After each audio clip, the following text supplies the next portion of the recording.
Asia Siowo! Witajcie! Dziś pokażę Wam, jak zrobić drzewko z tiulu. Szczegółową listę wszystkich potrzebnych przedmiotów znajdziecie w opisie tego filmu.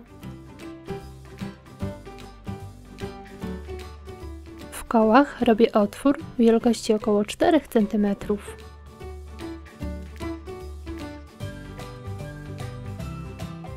Na obręcz nawijam tiul. Ja użyłam 2 kolorów.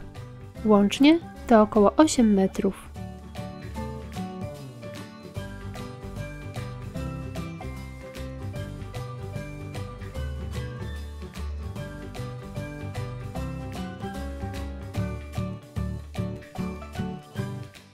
Teraz rozcinam tiul po zewnętrznej stronie obręczy.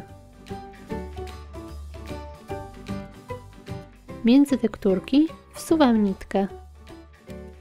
Rozcinam dalej. Wsuwam nitkę do końca.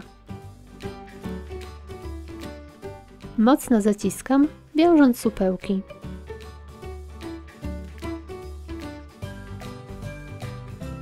Usuwam tekturki.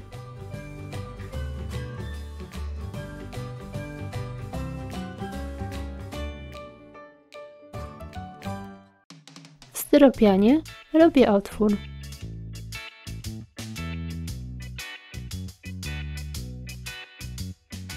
Rurkę owijam tasiemką.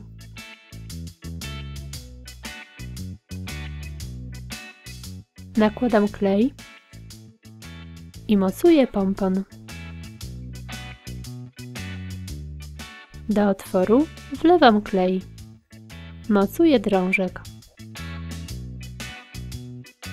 Styropian maskuję sizalem. Na koniec ozdabiam pompon perełkami na żyłce.